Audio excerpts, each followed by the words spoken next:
अवीव ऐसे दहल रहा है जैसे आज तक नहीं दहला। अरब देशों के साथ इजराइल के कई युद्ध हुए, लेकिन इस बार ईरान ने ऐसा जवाबी हमला किया कि इजराइल का कोना कोना कांप रहा है।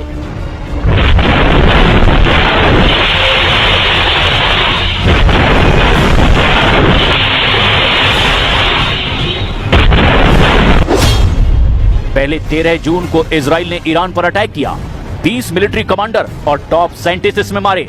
100 से ज्यादा लोगों की मौत हुई, 300 से ज्यादा घायल हुए। फिर ईरान ने इसका जवाब दिया।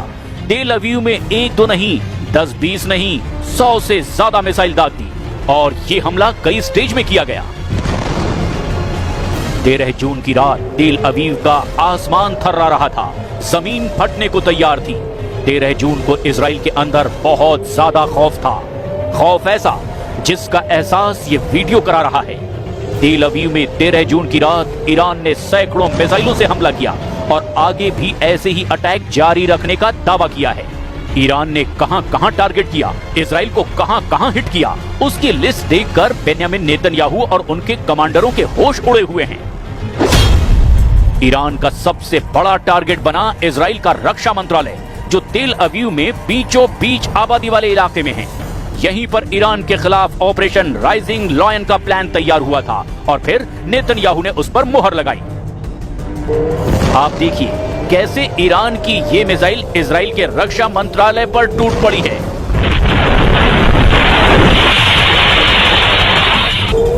इसके बाद यहां से इजराइल की एयर डिफेंस मिसाइल लॉन्च की गई। यानी रक्षा मंत्रालय को बचाने के लिए नेतन्याहू ने तैयारी की हुई थी, लेकिन वो नाकाम साबित हुई। ईरान ने इजराइल की राजधानी तेल अवीव में कई और जगह टारगेट तबाह किए, लेकिन इजराइल के कुछ और अड्डे हैं जहां मिसाइल हमलों को रिकॉर्ड करने वाले कैमरे नहीं पहुंच पाए। तो ईरान का पहला टारगेट बना इजराइल का रक्षा मंत्रालय, जो तेल अवीव में है। ईरान का दूसरा टारगेट बना इजराइल का सबसे सीक्रेट एयरबेस नेवातिम, जो नेगेव के रेगिस्तान में है। ईरान का तीसरा टारगेट बना इजराइल का तेल नौफ एयरबेस, जो कि तेल अवीव से करीब 25 किलोमीटर दक्षिण में है। ईरान का चौथा बड़ा टारगेट बना ओवदा एयरबेस, जो तेल अवीव से करीब 230 किलोमीटर दक्षिण में है। इजराइल पर ऐसे हमले हुए कि नेतन्याहू की मिसाइल डिफेंस और एयर डिफेंस फोर्स पूरी की पूरी नाकाम साबित हुई। ईरान से लॉन्च हुई मिसाइलों की जानकारी 10 से 15 मिनट पहले ही मिल गई थी। इस दौरान इजराइल के मिसाइल डिफेंस को और चौकन्ना कर दिया गया। लेकिन जब तेल अवीव और बाकी मिलिट्री बेस पर मिसाइल गिरने लगी तो लगा जैसे इजराइल के हाथ पांव फूल गए हैं। इजराइल की जमीन पर ऐसे तबाही पहले कभी नहीं देखी गई। तेल अवीव के सबसे हाई प्रोफाइल इलाके, जहां रक्षा मंत्रालय का हेडक्वार्टर है, वहां से लेकर दूसरे बड़े अड्डों तक ईरान की मिसाइल ऐसी गिरी जैसे उन्हें रोकने वाला वहां कोई ना हो। ईरान के मिसाइल अटैक को नेतन्याहू बार बार अपनी टीवी स्क्रीन पर देख रहे हैं। नेतन्याहू देखकर हैरान हैं कि ईरान से हुए इस हमले को पूरी तरह से रोकने में वो कैसे नाकाम रहे। नेतन्याहू बेचैन हैं कि अगला हमला हुआ तो इजराइल को कैसे बचाएंगे। ברור שאנחנו מנסים לפגוע במשגרים ובטילים שנשלחים אלינו כרגע, אבל המטרה של המבצע היא קודם כל לטפל ביכולת הייצור של הטילים הבאים, של אלפי הטילים הבאים, עשרות אלפי הטילים הבאים, וכל אמצעי הייצור האלה הם מעל הקרקע, הם זמינים, ואנחנו מתכוונים לפגוע במירב של היכולת הזאת. זה לא פחות חשוב כיעד.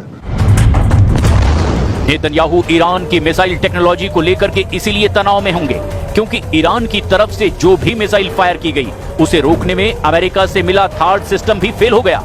थार्ड सिस्टम अमेरिका का सबसे अचूक और दुश्मन के हर वार को रोकने में सबसे बड़ी गारंटी माना जाता है। अमेरिका ने यह सिस्टम दुनिया के उन कोनों में तैनात कर दिया जहां उसे सबसे ज्यादा खतरा नजर आता है।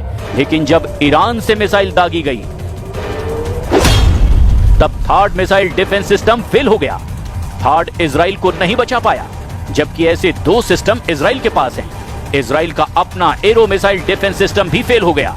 ये इजराइल का बनाया गया अपना सिस्टम है। इजराइल का David sling air defence system भी नाकाम हो गया। इसने भी नेतन्याहू को मायूस कर दिया और इजराइल का मिस्टर भरोसेमंद आयरन डोम भी नाक रगड़ता हुआ नजर आया। ईरान के हमले के आगे इजराइल का वर्ल्ड फेमस मिसाइल डिफेंस पूरी तरह से फेल हो गया। क्योंकि ईरान की मिसाइलें तेल अवीव पर ऐसे गिरी कि धमाका व्हाइट हाउस में भी सुनाई दिया। अब डर है कि अगर ईरान ने और ऐसी सैकड़ों मिसाइलें फिर से एक साथ फायर की तो आखिर क्या होगा, क्योंकि फिर इजराइल का बचना मुश्किल होगा। उसका ईरान के खिलाफ ऑपरेशन राइजिंग लॉयन घुटने के बल बैठने पर मजबूर हो जाएगा। ईरान बार बार बता रहा है कि उसकी मिसाइल पावर को हल्के में ना लिया जाए, क्योंकि वो अपने कमांडरों और वैज्ञानिकों की मौत का बदला इजराइल से जरूर लेगा। इसमें कोई गुंजाइश नहीं रखी जाएगी। इंशाअल्लाह